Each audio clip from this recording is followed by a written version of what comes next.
In the headlines, 17-year-old herder shot dead around Rangel community of Bassa local government area of Plateau State. Niger State government denies knowledge of NAF airstrike that reportedly killed 6 children and destroyed houses. And on the foreign scene, 30 people reportedly injured in New Jerusalem mosque attack. Hello and welcome to Trust TV News Update. I'm Ibrahim Yusuf.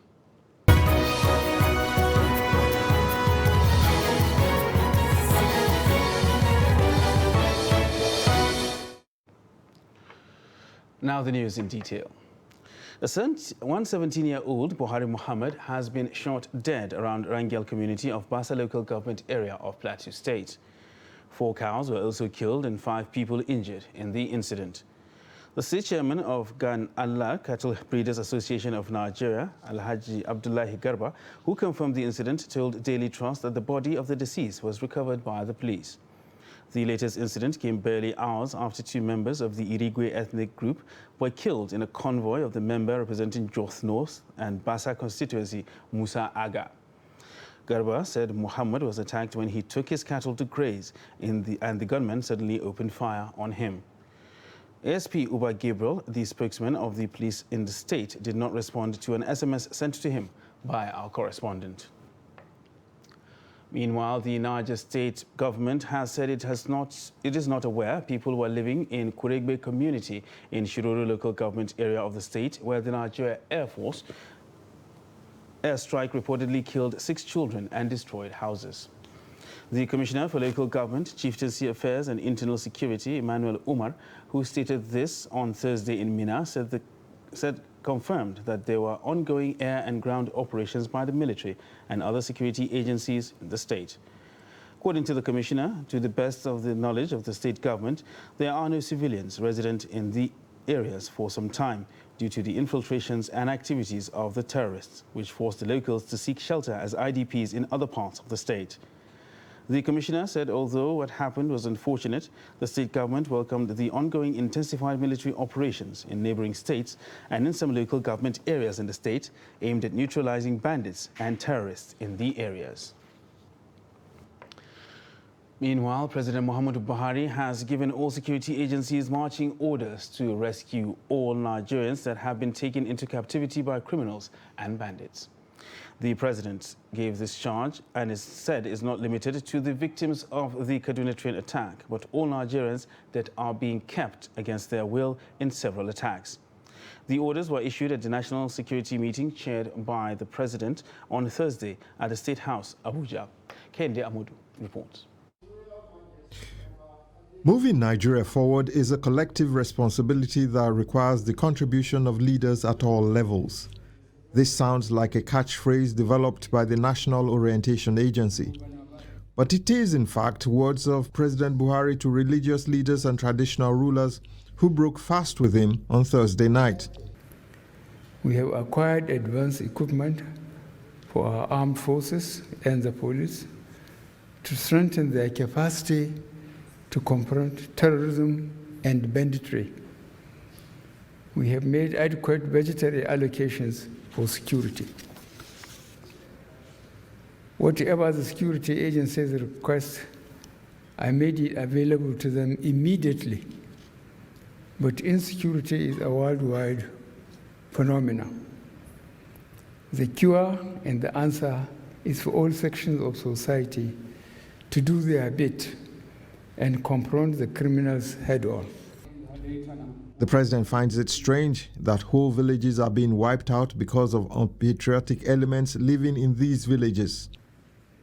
It is sad to say that these murderous criminals are succeeding because they have supporters and collaborators that help them with intelligence. Those aiding and abetting terrorists are helping to destroy their own communities. This situation is frustrating government's efforts to tackle this problem. Though the traditional rulers and religious leaders accept their responsibilities as they are closer to the people, they are also challenging government at the federal level to promote unity. We want to implore our leaders to continue to bring such events like this to the fore and for the entire country to see the strength in our diversity. If you look at this gathering now, you can see a proper blend and a proper mix of every corner of our dear country.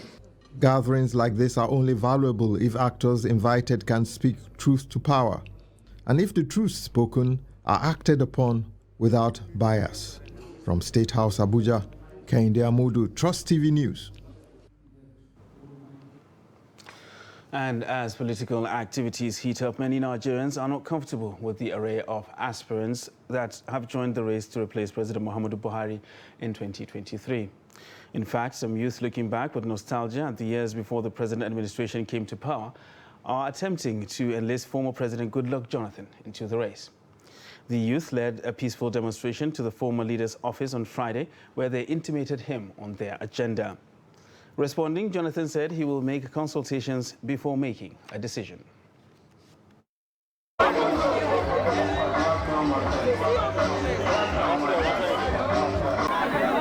Yes, we are calling me to come and declare for the next election. I cannot tell you I'm declaring. The political process is ongoing. Just watch out. But the key thing you must play, the key role you must play is to pray that Nigeria gets somebody that carries the young people along, somebody that can also work very hard to see that some of the problems you raise are dealt with by the government. And I believe collectively we'll work together. I thank all of you. Back to come and reveal us from this hardship. We need him back to come and take us from this hustle. We need him back to come and regulate the market women suffering. We need him back to come and correct the ASU strike. Mr. Jonathan, when he was there as a president, he sat with the ASU representative for complete 6 hours. But today, our youths, our children, our brothers, they are home, languishing and going into vices of crime here and there. We need him back to come and reveal us as our Messiah. Please, we need you with all our hearts desired to come and take us from this wood of suffering. Nigerians are tired of promising, going back to the past history. They kill us in silence. We cannot take it any longer. Insecurity, we can't travel by road, we can't travel by air, we can't even travel by train. Yesterday, they just buried a Bible doctor that lost her life in everywhere. So please, we beg of you, sir, to come back and continue your good work.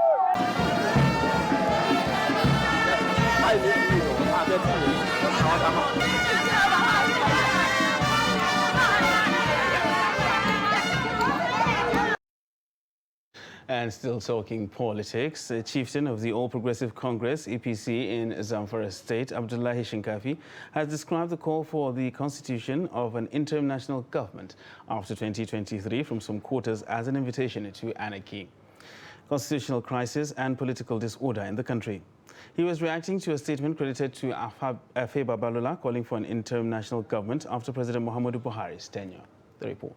The call for an interim national government after President Muhammadu Buhari's tenure in 2023, credited to Afe Babalola, has continued to generate reactions in the country.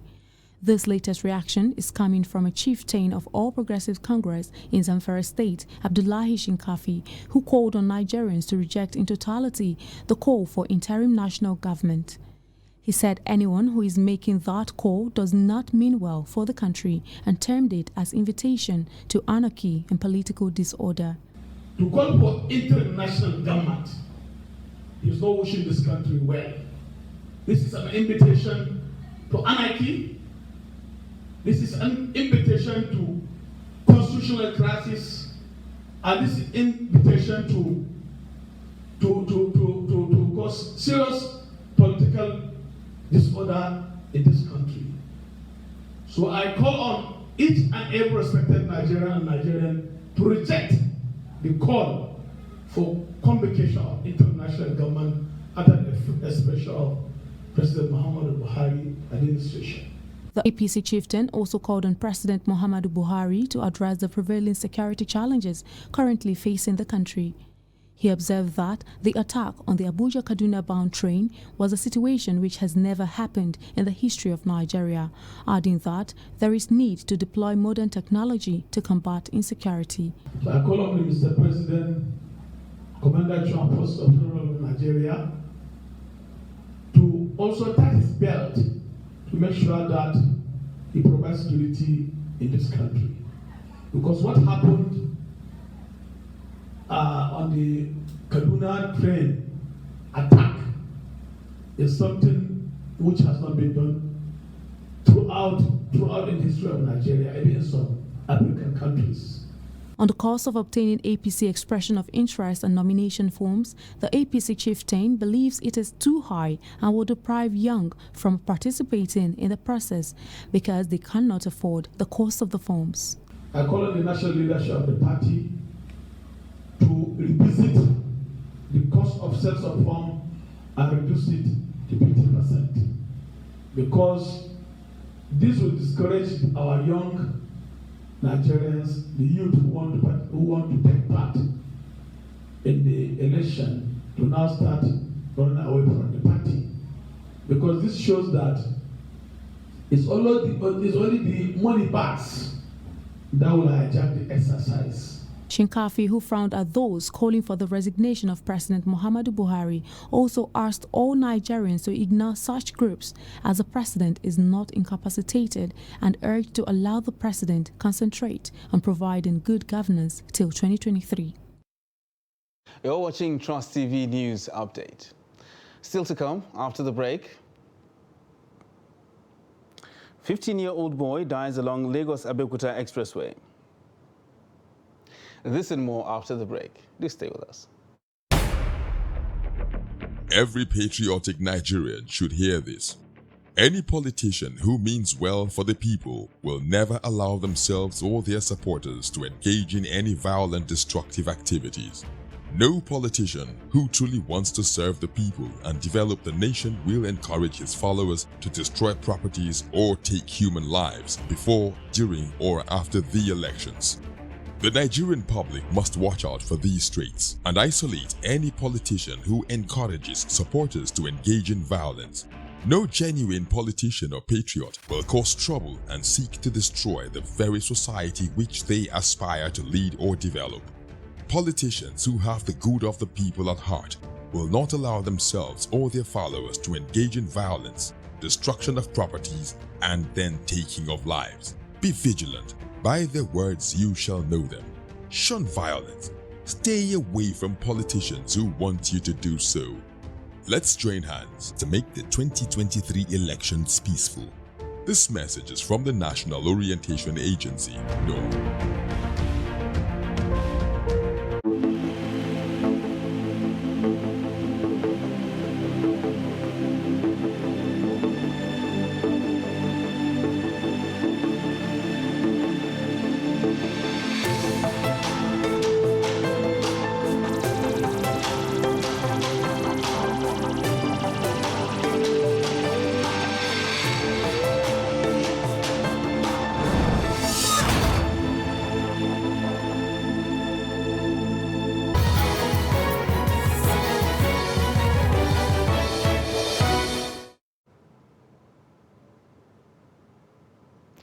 Welcome back, and you're still watching Trust TV News Update. Now look at our top stories. One 17-year-old Buhari Muhammad has been shot dead around Rangel community of Basa local government area of Plateau State. And Niger State government says it is not aware people live in the community where Nigeria Air Force airstrikes reportedly killed 6 children and destroyed houses.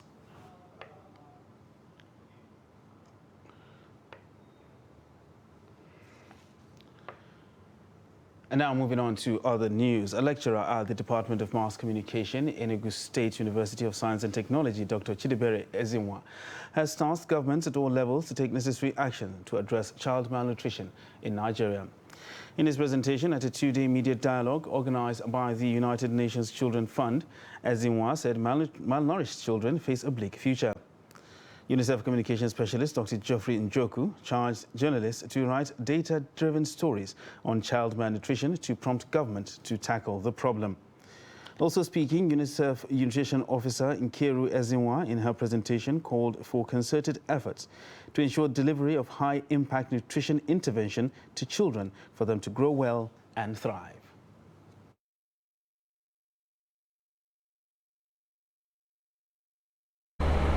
Is not well fed. That means that several rights of the child have been taken away from the child. A malnourished child will not do well in school, and if the child fails to do well in school, that means that the child's future is affected. He cannot get a good job. And when the child cannot get a good job, the child is condemned to poverty, and that is intergenerational poverty. The child will move from poverty to poverty. So that is why we are here to say that adequate nutrition is also a right of the child, that the child should be well fed, that if a child is well fed, adequately fed, that the child will do well in school, and if the child does well in school, that means that the child will get a good job and the future of the child will be bright. Concerted efforts to ensure the delivery of high-impact nutrition interventions to mothers, to children at all levels, to ensure that children and women get the much needed nutrition that they need to be able to grow and thrive. And if Nigeria is able to achieve this, it will definitely see a turnaround in the numbers and also ensure that we're able to meet our SDG targets and ensure increased national productivity. And the body recovered from the scene of a tanker explosion at Alagbado along Lagos-Abeokuta Expressway has been identified as that of a 15-year-old Oluwatobi Lawal. The late teenager was reportedly preparing for West Africa Senior School Certificate Examination and Unified Tertiary Matriculation Examination. Daily Trust had earlier reported that a tanker conveying 45,000 litres of petrol fell and spilled its contents while negotiating a bend to a filling station in the area where the fuel was supposed to be discharged. The fire reportedly broke out during burning shops and 3 vehicles, while some miscreants were scooping fuel, putting their lives in danger. It was, however, not yet clear how Lowell was caught in the fire, which was eventually put out by emergency firefighters.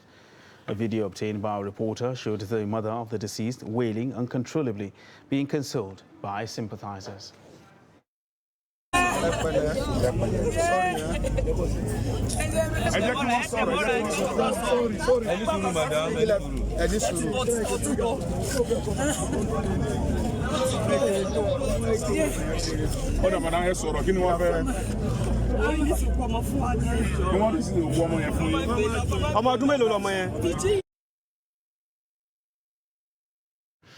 Now, frequent accidents along major highways due to high speed by some vehicles has forced some communities to mount roadblocks or build speed breakers to ensure that vehicles reduce their speed while on these roads. Abubakar Abdullahi visited some of these communities and filed in this report. Without these speed bumps or logs of wood placed across the road, the speed of these vehicles would have been faster than what we see. Across some parts of Nasarawa State where the highway passes through, especially slopey areas, obstructions are mounted on the roads to prevent vehicles from driving too fast. Residents of these communities say they resorted these actions due to accidents that have claimed lives because of overspeeding. This road serves this community apart from cars, and the vehicles usually come in high speed, which has resulted to accidents that have killed our people. That is why we put the log of woods to force them to reduce their speed, because we use the road to and from our farms. We have lost so many people on this road, including adults and children. That is why we put these logs of wood. We are not many in this area, and continuous killing of our people will not be good for us. Before now, the structures were provided by the host communities, but recently, government have intervened. Other communities who are yet to benefit from government appealed for intervention to reduce the rate of accidents in the area. We want government to put speed breakers because the road is like an expressway where vehicles drive on a high speed. We are doing this without government approval, but we want the government to assist us to put speed bumps here.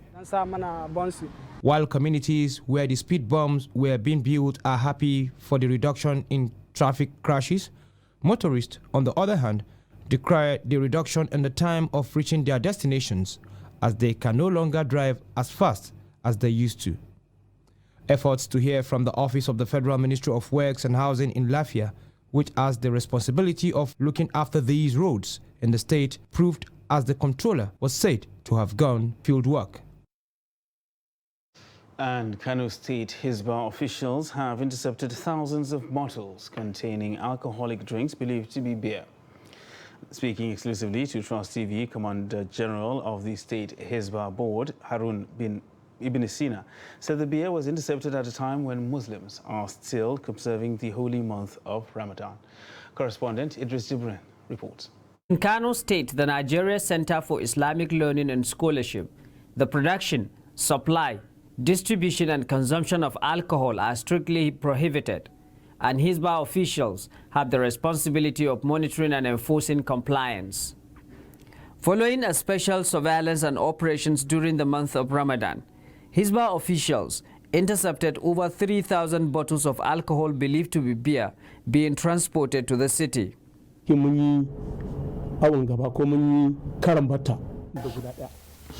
We are very lucky to have intercepted one at a time when everybody was observing his Ramadan fast. These individuals were arrested with cartons of alcohol, which we know is a beer, containing about 3,000 bottles. It is here. We have arrested it already, and as soon as investigation is completed, we are going to charge them to court. I can tell you that we will not allow this to continue. Taking of beer or supplying it in Kano is strictly prohibited by the law of Kano State, and we shall continue to mount pressure on those who are bringing it into our city. As Ramadan fast continue, Hisbah confirms a significant reduction in the number of people who are deliberately not observing the fast. This is largely due to a massive sensitization and awareness programs by the agency. Actually, there are people who, without any excuse of maybe health-related problem or any other condition stipulated by Islam not to fast during this very important period, will just decided not to fast. We have many of those people here in Kano, and unfortunately I must tell you that whenever we see those kind of people, we don't allow them.